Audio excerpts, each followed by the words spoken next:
Hello students, जैसा कि बारिश की वजह से छुट्टी पे छुट्टी हो रही है, तो बच्चों का सख्त नुकसान हो रहा है। इस सिलसिला में मैंने थोड़ा वीडियो कुछ कोशिश की है कि बच्चों का लॉस ना हो। तो आज 2 दिन से मैं लगातार आपको थ्रू वीडियो के ज़रिए कुछ देने की कोशिश कर रहा हूँ, लेकिन बच्चे केयरलेस हैं। मैं आज अटेंडेंस भी लूँगा। आज का मेरा topic active voice passive voice से है। मैंने पढ़ाया है, फिर रिवीजन के लिए आया हूँ ताकि बच्चों की बेटरमेंट हो जाए। तो चलो शुरू करते हैं। आज का टॉपिक है active voice passive voice, class 5th 6th 7th 8th 9th और 10th वाले बच्चे भी इसको देखें, लेकिन मोस्ट इम्पॉर्टेंट है ये 5th 6th 7th 8th। 5th के बच्चों के लिए मैं लास्ट पे कुछ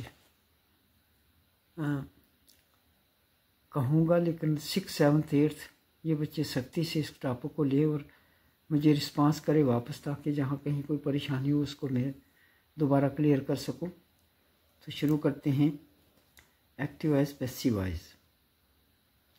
इसके लिए रूल्स है V1, V2, V3 और V4। मैं पहले 2 ही क्लियर करूँगा, V1 और V2, क्योंकि हमने पढ़ा है। मैं फिर कोशिश करूँगा, लेकिन आज सख्ती से मैं बच्चों को कहूँगा कि वो इस लेसन को देखें, प्रिपेयर करें और मुझे वापस लिखें कि रिस्पांस दें कि क्या किया हमने। V1, V2, V3, V4 means first form of the verb, second form of the verb, third form of the verb and fourth form of the verb। इसका मतलब है जब भी एक्टिव वॉइस के जुमले में, in the sentence of active voice, V1 आ जाए, first form of the verb आ जाए, तो उस वर्ब को हम इज एम आर में तब्दील करते हैं। और जब भी जुमले में V2 आ जाए तो हम उस वर्ब को हम वाज वर्ब में तब्दील करते हैं और सब्जेक्ट को ऑब्जेक्ट की जगह लगाकर third form of the verb का इस्तेमाल करते हैं। Third form of the verb. अब देखते हैं कुछ सेंटेंस मैंने लिखे हैं एज, जैसे आई सी या पिकॉक। अब इसमें देखें कि सी फर्स्ट फॉर्म आ गया है जुमले के अंदर, एक्टिव वॉइस है, तो इसका पैसिव वॉइस क्या बनाना है। आप पिकॉक सब्जेक्ट को उठाकर ऑब्जेक्ट बना लिया और ऑब्जेक्ट को उठाकर सब्जेक्ट बना लिया, सब्जेक्ट को उठाकर ऑब्जेक्ट और ऑब्जेक्ट को उठाकर सब्जेक्ट। पहले ये किया, फिर V1 आ गया तो इज एम आर से एक चीज़ का इस्तेमाल करेंगे, एक्सिलरी वर्ब से।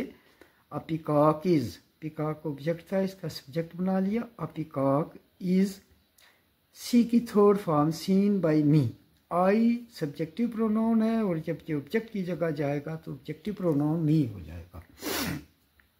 चलिए आगे। We do not like coffee. अब इसमें भी डू फर्स्ट फॉर्म है, इधर लाइक भी फर्स्ट फॉर्म है, लेकिन याद रखना कि एक्सिलरी वर्ब जब आ जाए तो उसमें हम इज एम आर का ज़्यादा इस्तेमाल करते हैं। Coffee is not liked by अस, इसको भी हमने कॉफ़ी को सब्जेक्ट बना लिया और वही को ऑब्जेक्ट इज एम आर का इस्तेमाल करके third form of the verb लगा दी। तो we do not like coffee, coffee is not liked by us. They help me. अब दे सब्जेक्ट है, मी ऑब्जेक्ट है, help first form of the verb है, तो इस मी को उठाकर सब्जेक्ट बनाया तो I am help by them. वही चीज़ है, V1 है तो इज एम आर, सब्जेक्ट को ऑब्जेक्ट, ऑब्जेक्ट को सब्जेक्ट बनाकर third form of the verb लगानी। बस इतना सारा काम है, लेकिन बच्चे थोड़ी सी हिम्मत करें क्योंकि ये टॉपिक आपके लिए बहुत ज़रूरी है। Children like toys. तो अब चिल्ड्रन जो है सब्जेक्ट है, टॉयज़ ऑब्जेक्ट है, like first form of the verb है, तो टॉयज़ पहले कर लिया, सब्जेक्ट बना लिया, और क्योंकि टॉयज़ ज़्यादा हैं तो are, toys are liked by children. अब interrogative sentence, do they play a game, तो डू को इज में चेंज कर लिया हमने, is a game played by them. फिर इंटेरोगेटिव सेंटेंस है does she run a race, तो अब इसको अ रेस सब्जेक्ट इज, पहले इंटेरोगेटिव का इसको क्लियर करना है, is a race run by her. They do not solve questions, अब इसका क्वेश्चन सब्जेक्ट बना लेंगे, questions are not solved by them, question का ऑब्जेक्ट था, क्वेश्चन सब्जेक्ट बन गए, दे ऑब्जेक्ट सब्जेक्ट था, देम बन गया, first form of the verb is am are, और नॉट का नॉट रहेगा, सॉल्व की third form of the verb. Do they help you, अब ये भी इंटेरोगेटिव सेंटेंस है, तो यहाँ ख्याल रखना है अपने यू के साथ हमेशा आर आता है, क्या है, do they help you or you helped by them, what do you want, what do you want, what is wanted by you। तो एक व्यापक अलग है सेंटेंस आ गया है, तो कर लेते हैं इसको। WH वाले जितने भी इंटेरोगेटिव वर्ड्स होंगे उनको हम वैसा का वैसे ही रखेंगे, सब्जेक्ट को वहीं रखेंगे, जैसे व्हाट डू यू वांट, तो ये WH वाले ख़ानदान फैमिली से वर्ड है, तो व्हाट का व्हाट ही रहेगा, व्हाट इज़, डू को इज में चेंज कर लिया, वांट का third form wanted bye you, what is wanted bye you. Who teach you English, अब हु जो है बाय हुम में चेंज हो जाएगा, और ये सब्जेक्ट का ही सब्जेक्ट ही रहेगा, by whom are you taught English, by whom को बाय हुम में चेंज किया हमने, तो बाय हुम यू के पीछे हमेशा यू प्लूरल वर्ब के साथ आता है, तो by whom are you taught English. May I take bread, अब ये भी मे का मे ही रहेगा, इंटेरोगेटिव है, मे ब्रेड, अब सब्जेक्ट ऑब्जेक्ट बना लो, ऑब्जेक्ट सब्जेक्ट बना लो, मे ब्रेड बी टेकन बाय मी। तो इसको ज़रा देखें और से, और साथ में अब चलते हैं V2 के लिए। V2 जब भी सेंटेंस में आ जाए, आई रोड अ लेटर, अब देखिए इसमें रोड सेकंड फॉर्म है, V2 आ गई है, second form of the verb आ गई है, तो वाज वर्ब का इस्तेमाल होगा, इसमें किसका इस्तेमाल होगा, वाज या वर्ब, अगर प्लूरल होगा सब्जेक्ट तो वर्ब, अगर सिंगुलर है तो वाज। तो आई रोट अ लेटर, तो लेटर को उठाकर सब्जेक्ट बना लिया, अ लेटर वाज, क्योंकि लेटर एक था तो was written by me. We bought clothes, clothes और bought by us। Did, अब इंटेरोगेटिव आ गया, did he fill the bottle, तो did को was में चेंज कर लिया हमने क्योंकि सेकंड फॉर्म है, was the bottle filled by him। Did she learn her lesson, फिर इंटेरोगेटिव है, तो did को was में चेंज कर लिया क्योंकि सेकंड फॉर्म है, तो was verb में चेंज होगा, was her lessons learned by her, was her lesson learned by her। how did he help you, अब ये how का how ही रहेगा, WH के खानदान की वर्ड्स हैं ये, तो how were you helped by him, बाकी वही है, देखो you सब ऑब्जेक्ट था तो सब्जेक्ट बन गया, ही ऑब्जेक्ट सब्जेक्ट था तो हिम बन गया, ऑब्जेक्ट की जगह चला गया। When did he closed the shop, अब ये भी इंटेरोगेटिव है, when was the shop closed by him, when was the shop closed by him।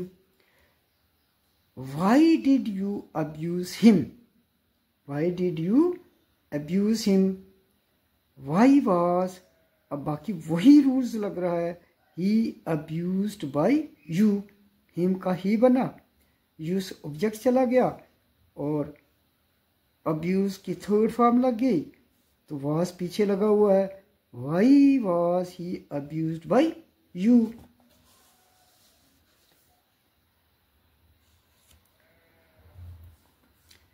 He did not teach English. English was not taught by him. We did not like tea.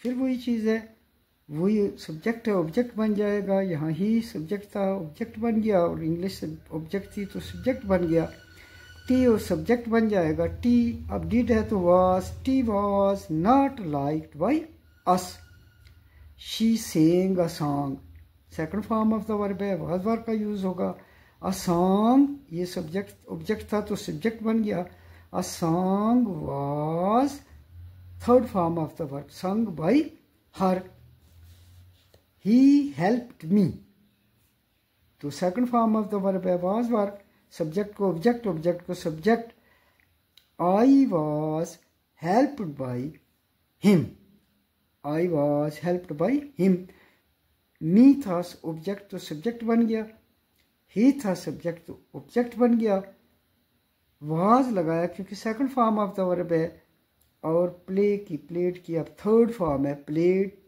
Played played. अब यहाँ बच्चों को थोड़ी ये दिक्कत होगी कि played ही second तो प्लेड ही थर्ड कैसे होगी।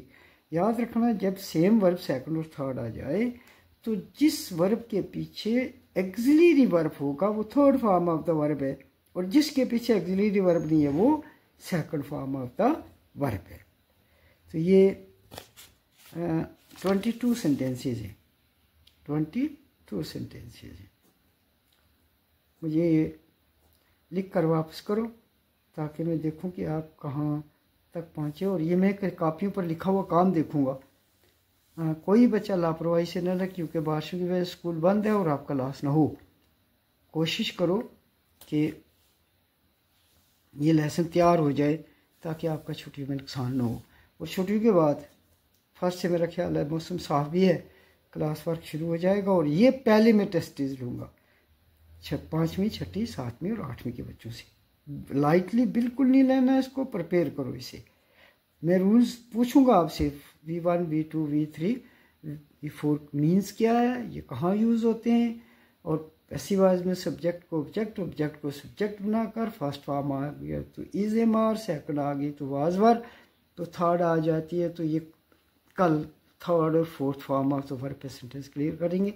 मैं लास्ट पे फिर रिक्वेस्ट करता हूँ बच्चों से कि इसको लाइटली मत लें, इस टॉपिक को तैयार करें, अपनी कापियों पर लिखें भी। मैं यही जुमले जो हैं इन्हीं पर ट्रस्ट लूँगा मैं, और जस्ट लाइक इसी तरह का सेंटेंस बनाऊँगा जैसे आई हेल्प्ड हिम, ही हेल्प्ड मी, तो इसमें थोड़ा सा सब सेकंड फॉर्म ही रख के इसको थोड़ा सा चेंज करूँगा। थैंक्स, मिलते हैं दूसरी वीडियो में।